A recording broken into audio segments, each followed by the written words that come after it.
Welcome to this explainer. Are you feeling a bit overwhelmed lately? Well, today we're exploring an absolutely profound roadmap for finding lasting peace and real balance in our crazy, fast-paced, overloaded world.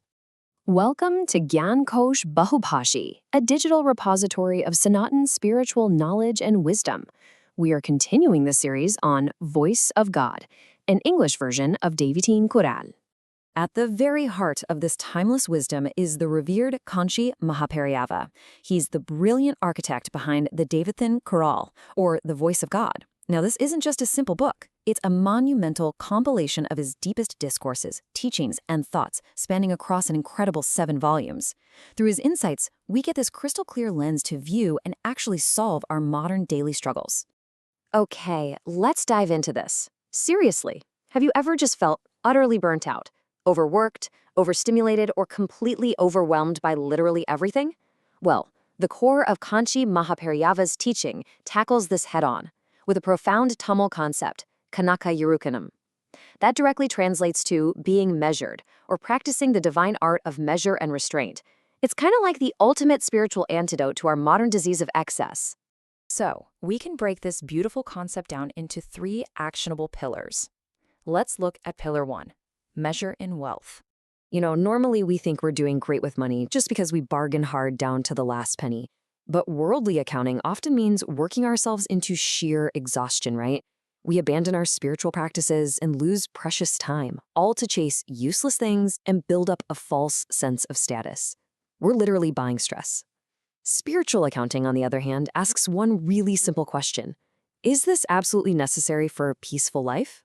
It's actually fascinating to realize that the ostentatious rich are usually the ones buried under heavy debt, while folks living a frugal, measured life, they possess true, unshakable peace of mind. Now, the crucial point here is that wealth itself isn't a bad thing. Actually, as the great sage Thiruvallur famously noted, the world is not for the poor. I mean, we need resources to live. But here's the brilliant spiritual twist. Your true income isn't what you hoard for yourself. It's what you give away. By actively restricting our personal, unnecessary expenses, we suddenly free up resources for charity. That generous act of giving, that is our actual eternal income. Moving beyond our wallets, we enter pillar 2, measure in words. We are undeniably living in the age of speech. Everyone's got a microphone these days. Just look around at our modern world with its endless 24-hour news cycles, heated debates, constant chatter. But think about it. How much real action actually gets accomplished? Almost zero. As the old saying goes, speech is silver, silence is golden. By practicing measured speech, we immediately save time and prevent countless totally unnecessary conflicts. And more importantly, we conserve a massive amount of vital spiritual energy. The less we chatter, the more clarity and brilliance our mind actually retains. And Kanchi Mahaperiyava had this wonderfully gentle, self-deprecating sense of humor about this exact rule. He reminded his listeners that he too had to strictly apply this measure to his own discourses. He joked that if he just kept talking without restraint, his teachings would completely lose their power, fail to pierce the heart, and basically devolve into a useless, boring debate. It's such a perfect reminder for all of us to keep our communication concise and meaningful. Let's move to and see how this builds into our final and definitely most challenging frontier. Pillar 3. Measure in action and thought. While controlling our physical words is hard enough, mastering the mind is the ultimate test. Our minds process millions of thoughts in a fraction of a second. It's like a raging, scattered flood. To find true peace, we have to first acknowledge this flood, and then actively build a mental dam. We purposefully redirect that mental flow toward good, spiritually uplifting things, which is known as satvishayam. A scattered mind is incredibly weak and anxious, but a dammed and redirected mind, it harnesses immense, laser-focused power. So, when we bring our words, our deeds, and those racing thoughts under deliberate control, we achieve the ultimate integration. True education is yoga. And this brilliantly illustrates a really deep connection found in the Bhagavad Gita, which teaches that the philosophy of Sankhya and yoga are actually one and the same. The word Sankhya comes from Sankhya, which literally means counting or measure.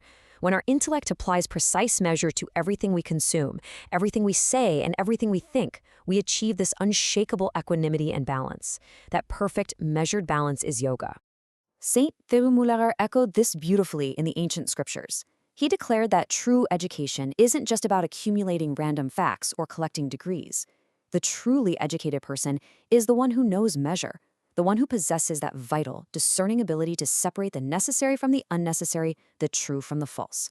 Without this fundamental measure, he says, it's quite simply impossible to see or experience the divine. Thank you for watching. Gyan Kosh is a multilingual channel where we share spiritual wisdom in English, Hindi, Marathi, Tamil, Gujarati, and Bengali, with more major languages coming soon. Our goal is to bring you the timeless treasures of Sanatan Dharma in a simple, clear, and meaningful way. On our channel, you'll find daily videos on Srimad Bhagavatam, Bhagavad Gita, Mahabharata, Lalita Sahasranamam, Deivathin Kural, the voice of God, Soundarya Lahari, saints of Maharashtra, saints of Bengal, and the story of the divine incarnation of Adi Sankara, all available in multiple languages. If you find our content valuable, please subscribe to Gyan Kosh so you'll get notified about our daily videos. Don't forget to like, share, and spread this divine knowledge with your family, friends, and community. Let's together keep the light of Sanatan Dharma shining bright. As we wrap up this explainer today, I want to leave you with a final, provocative thought to reflect on. What specific area of your life needs a little more measure right now? Is it your spending, your words, or maybe it's that chaotic flow of your daily thoughts? Take a moment to think about it, start building that mental dam, and reclaim your inner peace. Until next time, stay curious and stay balanced.